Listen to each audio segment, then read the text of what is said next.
Il y a danger à s'adjoindre en vue du ministère des hommes qui n'ont pas fait leurs preuves.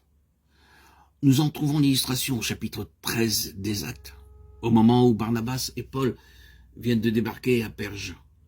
Un petit incident sans apparence jette une lumière inattendue sur une faute de méthode commise par les deux apôtres, un nommé Jean-Marc, qu'ils avaient avec eux pour les besoins de l'œuvre, leur fait faux bond et retourne à Jérusalem. La présence de ce jeune homme avec eux soulève bien des questions qui méritent d'être examinées de près. Et tout d'abord, nous ne lisons pas au début du chapitre que le Saint-Esprit ait dit « Mettez-moi à part Barnabas et Paul et Jean-Marc pour l'œuvre de laquelle je les ai appelés ». Les considérants qui militèrent en faveur de son admission ne pouvaient avoir qu'un caractère purement personnel. Ils étaient certainement arbitraires. L'occasion, un certain concours de circonstances furent sans doute les principaux facteurs qui entrèrent en ligne de compte. Jean-Marc était évidemment un jeune homme sérieux et plein de promesses, en tout cas en apparence. Au foyer familial, la piété était en honneur. C'est dans la maison de sa mère que se tenait, lorsque Pierre était en prison, la réunion de prière qui aboutit à la délivrance de l'apôtre. Autant d'éléments qui, sans doute, inclinèrent Barnabas à fonder de grands espoirs sur Jean-Marc, et à penser qu'il y aurait peut-être profit pour eux à se l'associer pour le voyage. Mais malgré toutes les qualités qu'on pouvait mettre à son actif, un fait demeure. C'était un homme qui n'avait pas fait ses preuves. Et il était fatal que tôt ou tard son côté faible apparût au grand jour. Mais, dira-t-on, pour faire ses preuves, il faut pourtant en avoir l'occasion. Pourquoi refuser celle-là à Jean-Marc? N'y en a-t-il pas bien d'autres qui sont partis dans les mêmes conditions d'inexpérience et qui ont fait du bon travail? C'est vrai. Mais dans le cas qui nous occupe, il importait justement beaucoup à cause du caractère spécial de l'œuvre qui les attendait, que les ouvriers fussent des hommes éprouvés et que ce fut le Saint-Esprit qui les choisit.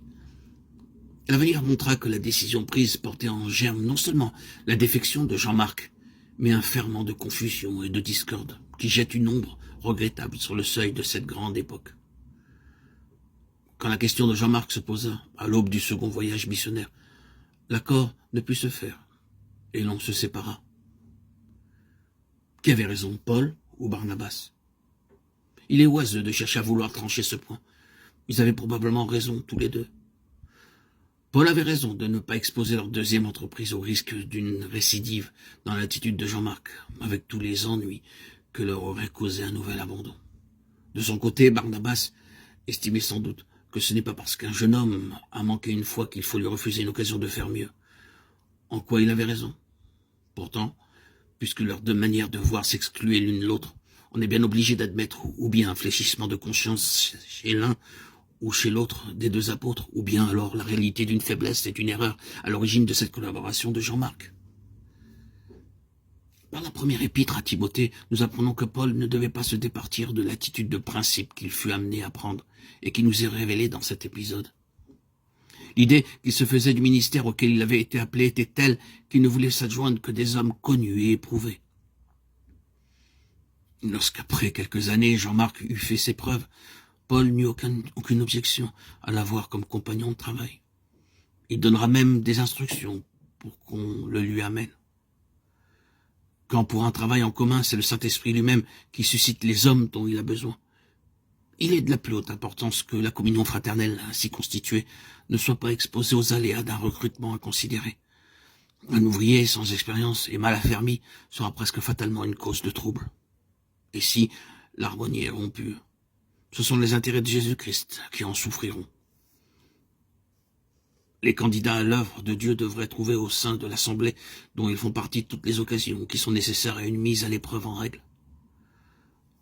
Quand une assemblée est constituée par le Saint-Esprit et gouvernée par lui, les faiblesses de ses membres finissent toujours par venir au grand jour.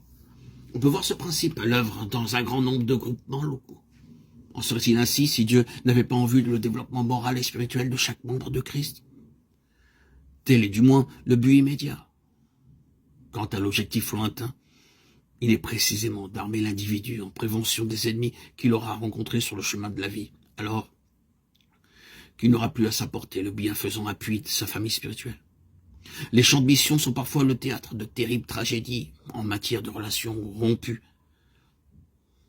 Rompues? Pourquoi? Elles sont pourtant destinées, dans la pensée de Dieu, à servir ses intérêts d'une façon durable. Sans doute, et c'est à l'Assemblée d'origine, ici en Europe, qu'il faut s'en prendre. C'est elle, 9 fois sur 10, qui n'a pas su donner à la formation de ses ouvriers le caractère d'une véritable épreuve. Car c'est bien une épreuve morale et spirituelle qui devrait être à la base de leur préparation. Une entente cordiale, à la maison, dans cette famille spirituelle où tout est si confortable et bien organisé, et à la portée de tous, les candidats, ou à peu près. Mais il s'agit bien d'entente cordiale. C'est d'un témoignage spirituel qu'il s'agit, et d'un témoignage spirituel dont Satan a juré la perte. Les difficultés même les plus désagréables qui sont le pain quotidien de la vie en commun sont encore peu de choses au regard des facteurs nouveaux qui entrent en jeu dans cette bataille spirituelle. Le but que l'ennemi cherche à atteindre et qu'il poursuit par tous les moyens en son pouvoir, c'est de ruiner le témoignage en dressant les enfants de Dieu les uns contre les autres. Or, il possède dans le champ missionnaire tant d'alliés. Il y dispose de tant de moyens de pression, de tant d'occasions, de tensions, qu'un homme qui n'a pas appris à triompher avant de partir ne saurait être envoyé sans risque dans cette mêlée lointaine. La préparation missionnaire telle qu'elle est généralement comprise dans les établissements d'instruction ne devrait être qu'un utile accessoire en comparaison du véritable équipement dont nous venons de parler. La vraie préparation n'est pas académique, elle est spirituelle. Une assemblée spirituelle, voilà le seul organe qui puisse assurer cette préparation-là. Si quelqu'un n'a pas eu sa part de la discipline spirituelle d'une assemblée digne de ce nom, il lui manquera toute sa vie quelque chose. Pour ma part, et ceci est une petite parenthèse, moi qui ai côtoyé 3 églises, l'église de Haïti, où j'ai trouvé émotionnellement, sentimentalement, un amour, une fraternité exceptionnelle. Je n'ai jamais rencontré une intense émotion qui est cet amour fraternel qui se trouvait dans cette assemblée de Haïti. C'est une chose. Puis la deuxième, l'église catholique, qui depuis quelques mois après mon baptême, j'ai pris et côtoyé de nombreuses personnes de l'église catholique et j'ai pris l'Eucharistie qui m'a fait connaître et vivre la présence de Christ. C'est incommensurable. Incommensurable ce bonheur et cette joie de vivre la présence de Christ. Car beaucoup d'évangélistes, beaucoup de protestants, beaucoup de personnes qui critiquent l'église catholique pour leur statut ou pour leur image ne connaissent pas la joie de prendre l'Eucharistie, de vivre la présence de Christ réelle. Et ça, je l'ai vécu de nombreuses fois. Avant même mon baptême, je me souviens, quand je trichais, j'étais en train d'aller à la synagogue et d'aller de temps en temps à l'église Saint-Louis d'Antin, je me souviens, je prenais régulièrement l'Eucharistie sans avoir été baptisé. Et malgré tout, je vivais cette présence, cette puissance de Christ. Quelle joie, quelle joie, quelle joie.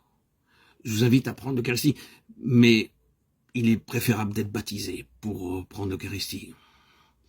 D'après les catholiques, il faut absolument le baptême catholique.